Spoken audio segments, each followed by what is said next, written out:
Developed by NCSoft and published by Amazon Game Studios in the West, Throne and Liberty is a massively multiplayer online game with a big focus on PvP, guilds and group content. In this video, I'm going to go over all the stuff that I love, the stuff that I'm not a huge fan of, and why you should check it out.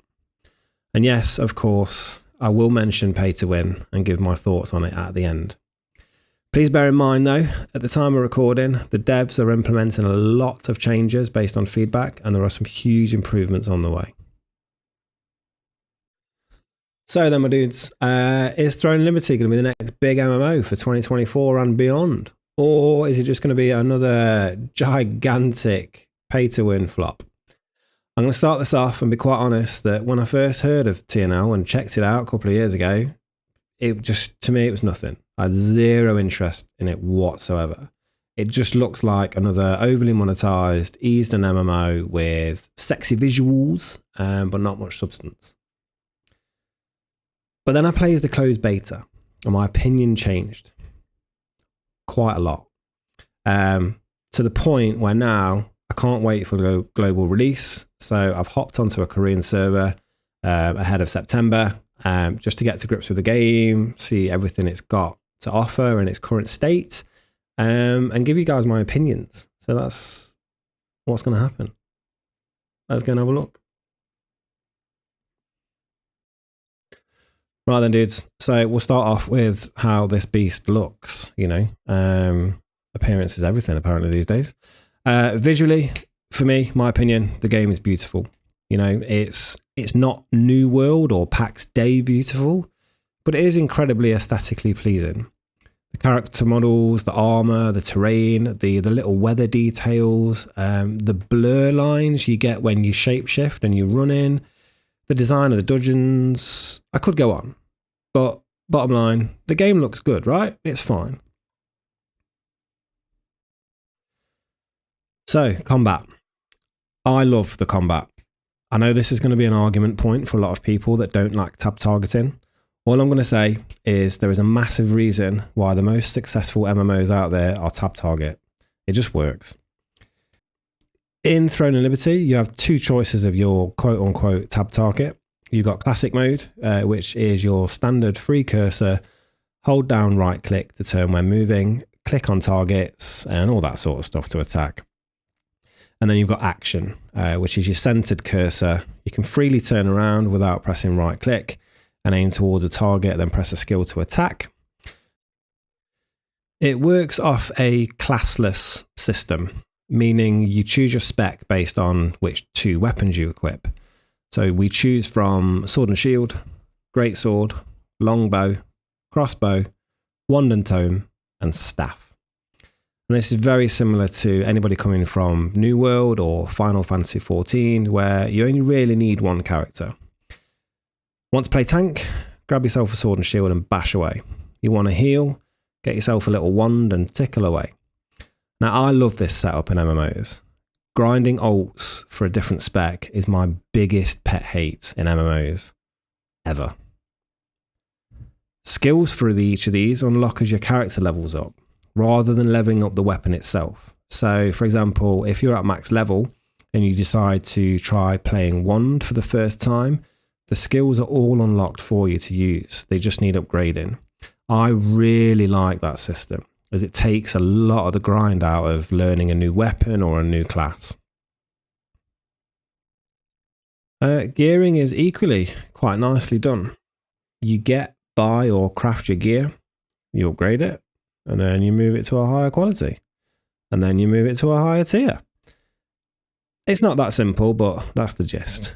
For example, you craft or get a green chest piece. You can level that up so far until it's maxed out. Then when you get a better quality chest, which in this case would be blue, you can transfer a lot of those upgrades into the new piece to take away some of the grind. Now, it's not going to go all the way up to where your green piece was, but it's nice. It alleviates the grind. Now, I'm not going to go into full detail on the gearing system, as it's a video all on its own, covering the traits and the tiers, etc., etc. I just wanted to give anyone thinking about playing a brief overview of the gearing system. Oh, and And you don't need to level your crafting to some stupidly high level before you can make things either. I'm looking at you, New World. If you've got the mats, head on over to the relevant crafter and boom, gear. And then your gear and skills are both improved with these books that you find pretty much everywhere and from all activities all over the place. But this is where you do start to feel a little bit of that juicy grind. So how is the leveling and the storyline in this game? Leveling has been pretty simple. You follow the main story until you hit a level cap, requiring you to level a little further until carrying on. And that gets you to max level at a pretty decent pace, to be honest. And overall, it's averagely engaging. I say averagely. It's an MMO, and it's not Final Fantasy XIV. What do you really want from the story? Maybe it'll be a bit different for me on Global when the voice acting is in English, so I can be a bit more engaged. Who knows? But I don't personally play MMOs for the story. I've got Amazon Prime for that. But overall, it's been nice. A few puzzles, and there's a nice variety of tasks to keep it fresh and helps with the flow of it. Now, I do have to include something around the movement system. And by movement system, I mean how you just get around. Apart from Guild Wars 2's mount system, this game has got to have the best movement system in any MMO. There are no mounts. You shapeshift into a variety of beasts depending on where you are, land, air or sea.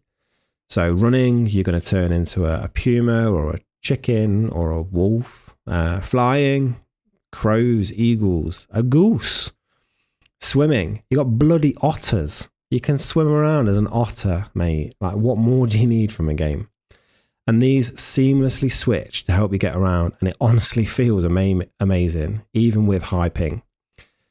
Teleporting around is equally amazing. There's no cutscenes, just an animation, and then bam, there you are.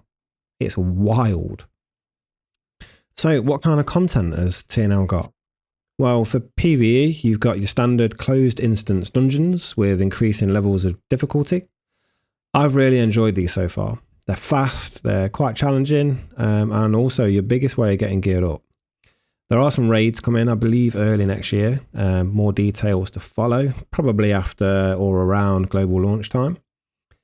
You've got open dungeons, which are kind of like your big delves filled with mobs and some little bosses, which are good for grinding. Mostly aimed at small groups, but you can enter freely. Just be aware that these have PvP turned on automatically during the night time in game. You've got your contract missions, which are kind of like your standard daily tasks that give, you know, some nice little rewards, mainly your gear and skill improvement books. Then you've got open world events. And this is where I think TNL really shines as an MMO. In a similar way that Guild Wars 2 has done, it makes all areas of the map relevant. If there's an event on, people are there doing it.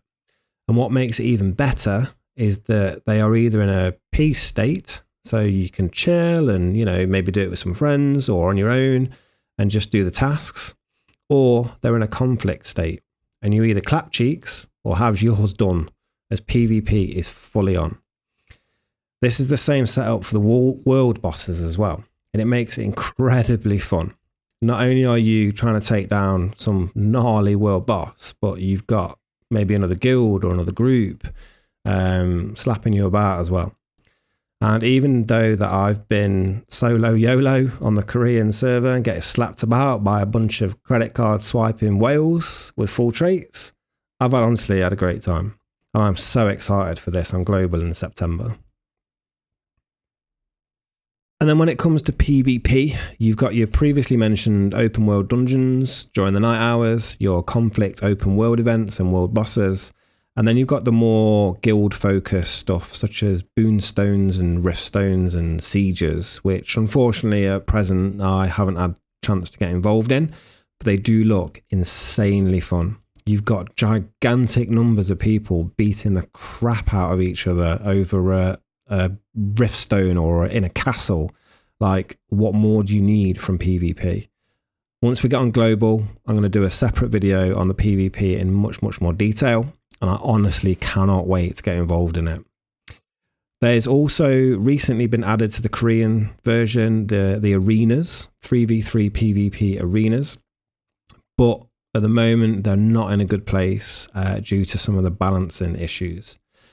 The devs have already replied to feedback and are looking to improve this, so it sounds promising, and hopefully when we get it on global, it's in a much better place. So my day-to-day in this game so far has been fun. It's constantly rewarding, there's always like a sense of progression. You're always improving a skill or improving some gear. You can always try a different weapon combo, and you need to level your skills up and stuff like that. There's always something to do. I haven't found myself bored yet, which is unusual in an MMO, because I've been pretty much no-lifing this for the past 2-3 weeks. I do some dungeons daily to try and get some gear. I'll jump into some of the open events. I'll get absolutely molested in PvP because I'm under-geared. And I'll just mess around with different weapon combos to get a feel for how everything in the game works. Honestly, I've said it a few times, but I'm genuinely having a great time in this game. And I'm not even bothered about having to do it all again in September when we go to global. Right, I did say we'd talk about it, so let's get it out of the way. Pay to win. Is Throne and Liberty pay to win? Absolutely. Does it matter? In my opinion, absolutely not. Yes, you can get an advantage by swiping your credit card, but some of the best gear is still locked behind play walls, not pay walls. And honestly, genuinely, from what I have heard and seen, it's not even that big of a deal. I've heard numerous people say the top people in their guild, their server, their whatever, are free to play players. And I think a lot of people are forgetting that when it does come to the West, we have a different culture around pay to win in games. And I genuinely think more people are going to be spending money on cosmetics than traits for their gear. I could be wrong, but it could be ended up being a huge problem and the game will fail. We have to wait and see. So we're back up top, guys. I'm going to wrap this up with some juicy little pros and cons for you, and we can all go back home to our families. Pros, visually, I think it looks great. The combat is great. It's fast and fluid. I love it. There's already a decent amount of content in the game and things to do, with more on the way. There's a hell of a lot of PvP available for your more degenerate cheek clappers like myself. We're going to have a great time. It's got good gearing and crafting systems. I like that. The devs have been quite responsive. They're listening to feedback. They're taking it on board. They're putting changes in place. And that's really, really good. And then cons, I kind of struggled with cons because, like I say, I like the game. I mean, we'll get the first one out of the way because we have to call it a con. It's pay to win, you know. Any element of pay to win, you know, whether how small, is a con in a game because it just is. The reputation, mainly down to NCSoft's predatory monetization of games in the East, is not very popular in the West. But the big concern is that going to affect player numbers in the West? We have to wait and see. I hope it doesn't because it's a great game. And then my final sort of niggling con is, you know, the overall art design and combat systems. They're not going to be to a lot of people's taste. But I've been telling everyone, just check it out. At the end of the day, it's a free game. What have you got to lose apart from a little bit of time? So that's going to pretty much wrap it up, guys. Obviously, all of this has been my opinion, and it's all based off my experience on the Korean server. So, you know, on global, it could change. We're going to have a completely different community going on the West. So it could be a different experience. There is the global beta on the 18th of July, which everybody is free to check out, which I definitely recommend doing if you're into MMOs or even can't wait to play Throne and Liberty. You get a 5-day global beta from the 18th. And then we've got full release on the 17th of September. So let me know what you think, guys. Are you going to be playing Throne? Or are you avoiding it like the plague because of the pay to win? But either way, let me know your thoughts. And in general, how do you guys think about pay to win? You know, is it needed, especially in a free game? Or is it just predatory monetization that's going to kill a game off in less than 2 years? Let me know.